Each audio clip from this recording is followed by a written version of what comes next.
మనమందరం లేచి నిలబడి వాక్యాన్ని చదువుకుందాం. అందరూ లేచి నిలబడి మన ఆరాధన క్రమం చొప్పున వాక్యాన్ని చదువుకుందాం. కీర్తనల గ్రంథం 29వ కీర్తన చదువుకుందాం. దయచేసి అందరూ బైబిల్ తీయండి. కీర్తనల గ్రంథం 29వ కీర్తన.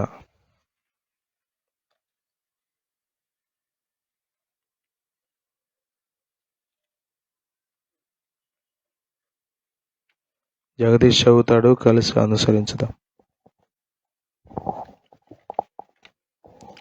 దైవపుత్రులారా, యెహోవాకు ఆరోపించుడి, ప్రభావ మహత్యములను యెహోవాకు ఆరోపించుడి. యెహోవా నామమునకు చెందవలసిన ప్రభావములను ఆయనకు ఆరోపించుడి.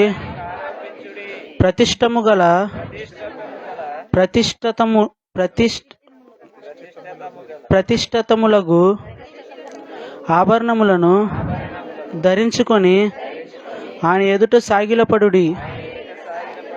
యెహోవా స్వరము జలముల మీద వినబడుచున్నది. మహిమగల దేవుడు ఉరుము వలె గర్జించుచున్నాడు. మహాజలముల మీద యెహోవా సంచరించుచున్నాడు. యెహోవా స్వరము బలమైనది. యెహోవా స్వరము ప్రభావము గలది. యెహోవా స్వరము దేవదారు వృక్షములను విరుచును. యెహోవా లెబానోను దేవదారు వృక్షములను మొక్కలుగా విరుచును.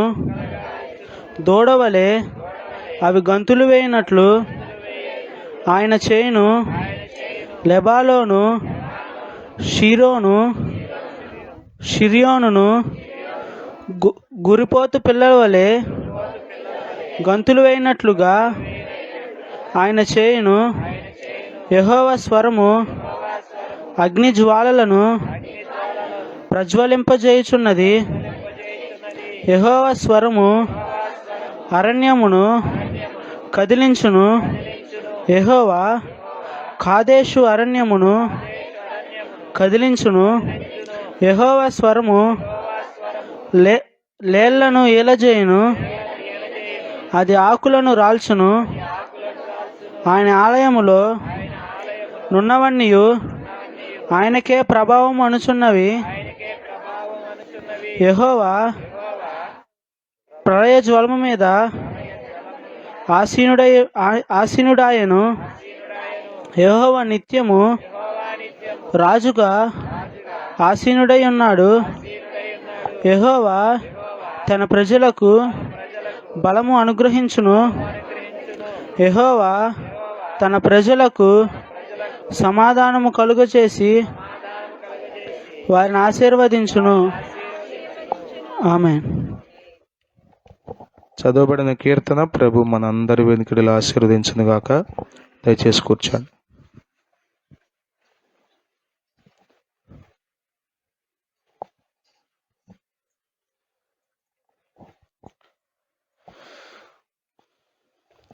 దేవుని పరిశుద్ధ నామమునకు మహిమ కలుగును గాక.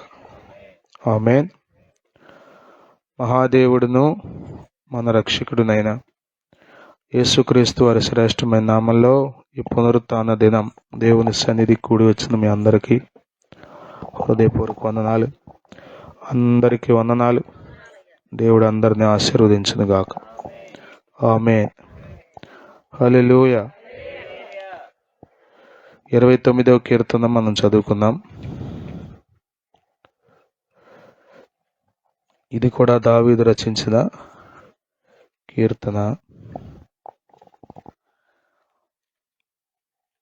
దేవుని యొక్క గొప్పతనం,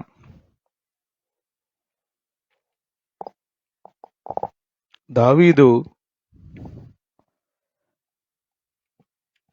ఎరిగిన వాడుగా ఉన్నాడు. దేవుని గురించి ఎరిగి ఉండటం, దేవుని గొప్పతనాన్ని తెలుసుకున్నటం అనేది అదొక కృప. దేవుణ్ణి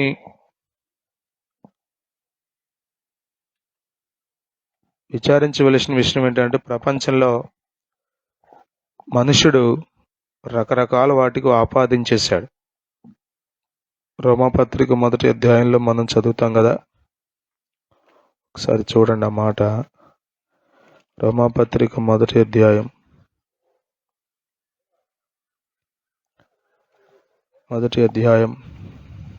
22-23 వచనాలు చూస్తే, వారి అవివేక హృదయము అంధకారమయమాయను, తాము జ్ఞానులమని చెప్పుకొనుచు బుద్ధిహీనులైరి. వారు అక్షయుడగు దేవుని మహిమను క్షయమగు మనుష్యుల యొక్కయు పక్షుల యొక్కయు చతుష్పాద జంతువుల యొక్కయు పురుగుల యొక్కయు ప్రతిమా స్వరూపముగా మార్చిరి. చూసారా, అసలు దేవుడు ఎక్కడా, ఆయన మహిమ ఎక్కడా, ఆయన స్వరూపం ఏంటి, ఆయన గొప్పతనం ఏంటి, ఆయన ప్రభావం ఏంటి తీసుకొచ్చి మనిషికి పడేటువంటి దేవుణ్ణి, మనిషిని దేవుడిగా, ఒక మనిషి రూపాన్ని చేసుకుని ఆ మనిషిని దేవుడిగా ఆరాధించడం. పౌలు బాధపడుతున్నాడు, వారి అవివేక హృదయం అంధకారమయమైపోయింది. జ్ఞానులమని చెప్పుకుంటున్నారు కానీ వారు దే బికేమ్ ఫూల్స్, వారు బుద్ధిహీనులైరి. ఎంత ఘనత, ఎంత జ్ఞానం, ఎంతో తెలివి అని అనుకుంటున్నప్పటికీ బుద్ధిహీనమైన కార్యాలు ఏమిటి అంటే దేవునిని ఎరుగకపోవటం. ఎరుగకపోగా దేవునిని మనుషుల యొక్కయు పక్షుల యొక్కయు, చెప్పండి, మన చుట్టూ జరుగుతుందంతా అదే. ఇంకో మాటలో చెప్పాలంటే ప్రభువుని తెలుసుకోకముందు మనం కూడా చేసింది అదే. నేను పోయిన వారం కూడా ఈ మాట జ్ఞాపకం చేశా. గొర్రెల కాపరి దావీదు అందరిలో కనిష్ఠుడు, పెద్దగా చదువు సంధ్యలు లేనివాడు, పెద్దగా లోక సంబంధమైన జ్ఞానం క్వాలిఫికేషన్స్ లేనివాడు. కానీ దేవుని మహాత్మ్యాన్ని అతను ఎరిగి ఉన్నాడు.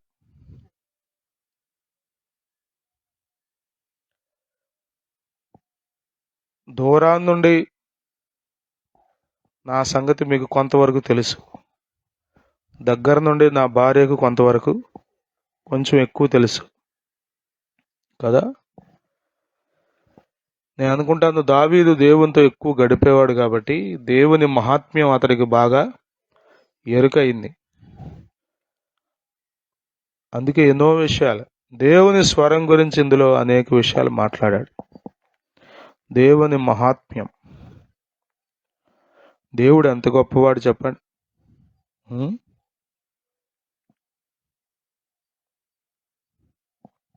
ఆయన ఎక్కడ, మనం ఎక్కడ?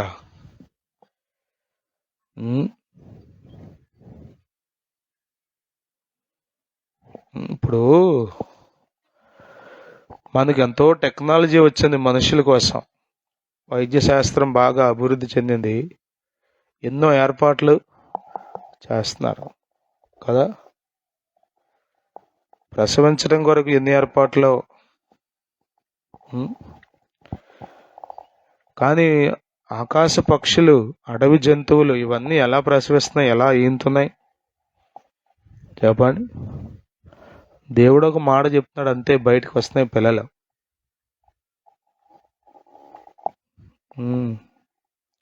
యెహోవా స్వరము ప్రభావము గలది, యెహోవా స్వరము బలమైనది. దేవుని స్వరం ఎప్పుడైనా విన్నారా మీరు? దేవుని స్వరం ఎంతో గొప్పది. మన వాళ్ళు అప్పుడప్పుడు ఈ క్రిస్మస్ నాటికలు వేసినప్పుడు దూతలకి మాట్లాడుతూ ఉంటారుగా, దయాప్రాప్తురాల. అప్పుడు ఏం చేస్తారు, ఎక్కువ పెట్టి పెద్దగా నిజంగా దూతే వచ్చింది అన్నట్టుగా రకరకాల స్వరాలు. దేవుని స్వరమును వినే చెవులు మనం కలిగి ఉందాము గాక. ఆమేన్. హల్లెలూయా. దేవుని స్వరం యొక్క విశిష్టత, ఆ యొక్క గొప్పతనం దావీదు భక్తుడు ఈ కీర్తనలో వివరించాడు. ఎన్నో మాటలు చెప్పాడు. చివరి వచనంలో ఒక మాట చదువుకుని మనం ముగించుకుందాం. యెహోవా తన ప్రజలకు బలమును అనుగ్రహించును. యెహోవా తన ప్రజలకు సమాధానము కలుగజేసి వారిని ఆశీర్వదించును. దేవుని ఆశీర్వాదం ఎలా ఉంటుంది? చాలాసార్లు దేవుని ఆశీర్వాదం చెప్పండి, ఇదిగో పెంకుటిల్లు పోయింది, ఇప్పుడు డాబా వచ్చింది.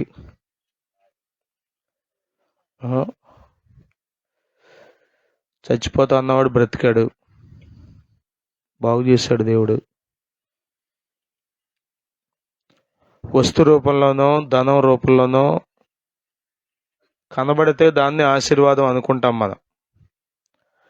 దేవుని ఆశీర్వాదాల్లో ఒక శ్రేష్టమైన ఆశీర్వాదం ఏంటంటే సమాధానం.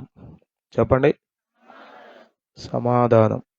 చాలాసార్లు మనం విన్నాం, సమాధానం 3 రకాలు. ఒకటి దేవునితో సమాధానం, రెండవది మనలో మనకు సమాధానం, మూడవది ఇతరులతో సమాధానం. ఈ సమాధానాన్ని ప్రభు మనకిస్తాడు. యెషయా గ్రంథం 1వ అధ్యాయం 18-19 వచనాల్లో మనం చదువుతాం కదా, మీరు సమ్మతించిన మాట విని ఎడల భూమి యొక్క మంచి పదార్థములను మీరు అనుభవిస్తారు అంటాడు. మంచి పదార్థాలంటే చెప్పండి, భౌతికంగా ఏదో అనుకోకండి. సమాధానంగా ఉండడం అనేది గొప్ప ఆశీర్వాదం. దేవుని స్తోత్రం. హల్లెలూయా, హల్లెలూయా. ఆయన ఒక్కడే సమాధానం ఇవ్వగలడు. ఆయన పేరు సమాధానకర్తయగు అధిపతి.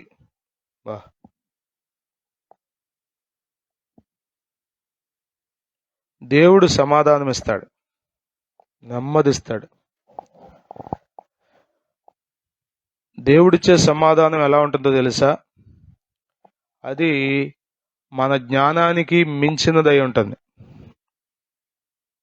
మన ఊహకు అందనిదై ఉంటుంది.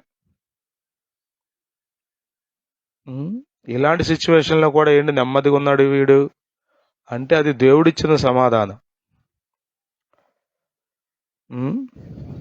కొద్దిమంది అల్లకల్లోలం అయిపోతూ ఉంటారు చిన్న చిన్న సమస్యలకి.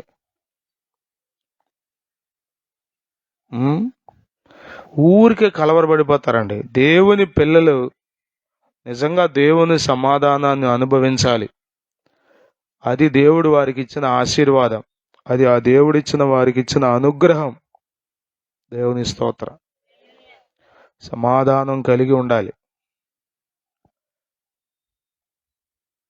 చిన్న చిన్న వాటికి పెద్ద పెద్ద వాటికి మనం కలవరపడన అవసరం లేదు.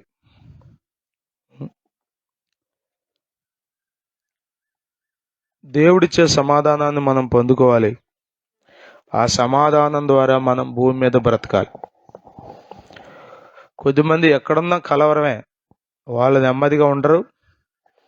ఎదుటి వాళ్ళని మంచడమ్మా ఇదేదో మొత్తానికి తేడా లేకుండా ఈ కడుపులు నొప్పి వాళ్ళ కల్లోలం చేసేసి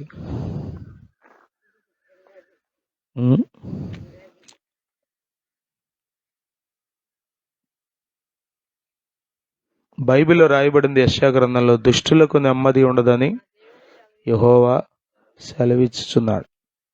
దుష్టులకు నెమ్మది ఉండదు.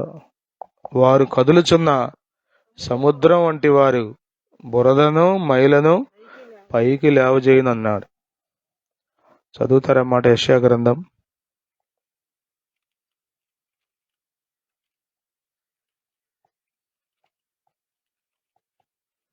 57వ అధ్యాయం 20-21 వచనాలు.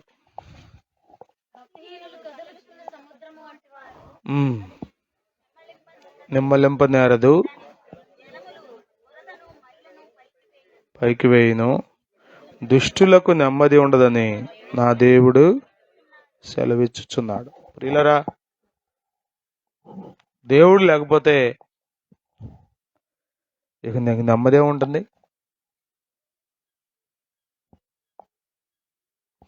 లోకంలో మనుషులు చూడండి, చిన్న చిన్న వాటికే చనిపోతున్నారు. అరే ఇట్లాంటి వాటికి కూడా చనిపోతారా అంటే ఇక అంతే. నీలో ఉన్న దుష్టత్వం, నీలో ఉన్న హృదయ కాఠిన్యం నేను అలా ఈడ్చుకుపోద్ది అంతే. దేవుడు మనకిచ్చే గొప్ప ఆశీర్వాదం ఏంటంటే సమాధానం. చెప్పండి, సమాధానం.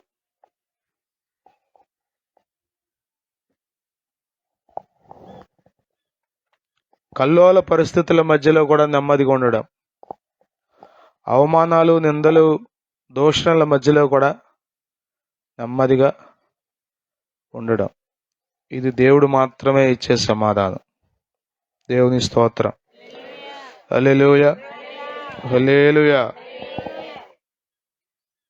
దేవుడు అలా ఇస్తాడు. ప్రభు మాత్రమే అలా ఇవ్వగలడు సమాధానాన్ని. లోకమిచ్చునాటుగా కాదు దేవుని, లోకమిచ్చునాట్లుగా కాదు ప్రభు సమాధానము. సత్యమైనది నిత్యము నిలుచును, సత్యమైనది నిత్యము నిలుచును. సత్యుడేసు చే కలిగన్, సత్యుడేసు చే కలిగన్. సమాధాన గృహంబులోను సమాధాన కర్త స్తోత్రములో. Praise the Lord. హల్లెలూయా. ప్రియులరా, సమాధానంగా ఉన్నారా?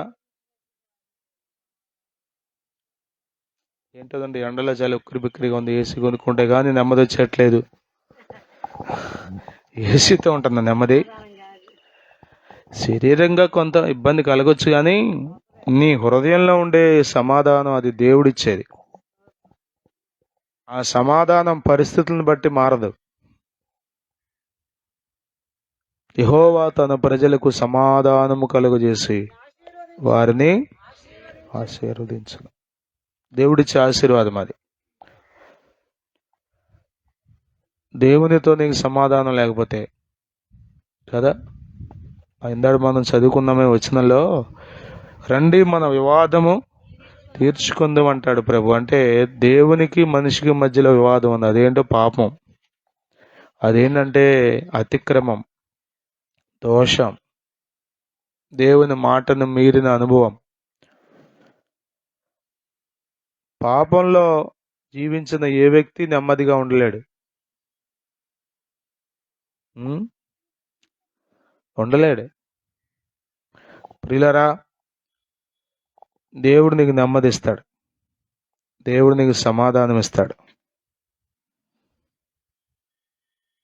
ఫిలిప్పీ పత్రికలు అంటాడు, సమస్త జ్ఞానమునకు మించిన దేవుని సమాధానం మీ హృదయములకు మీ తలంపులకు, 4వ అధ్యాయం 7వ వచనం అనుకుంటాను చూడ. కాబట్టి ఈ దేవుని సమాధానం మనం కలిగి ఉండాలి. మన తలంపులు, మన హృదయం దేవుని సమాధానంతో నింపబడాలి. హల్లెలూయా, హల్లెలూయా. ఒకవేళ అలాంటి సమాధానం మీరు పొందుకోలేకపోతే దేవుణ్ణి అడగండి, ప్రభు మీకు ఇస్తాడు.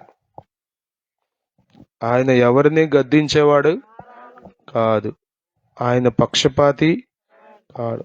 దేవుని ఆశీర్వదించే ఒక అనుభవం ఏంటంటే సమాధానం ఇస్తాడు. సమాధానం ఇచ్చట ద్వారా నిన్ను ఆశీర్వదిస్తాడు. ఆమె అతి గొప్ప సమాధానమును మనము అనుభవించుదము గాక. ఆ గొప్ప ఆశీర్వాదములో మనము నిలిచి ఉందము గాక. దేవుడి కీర్తన మన కొరకు దీవించునుగాక. ఆమేన్. హల్లెలూయా, హల్లెలూయా, హల్లెలూయా.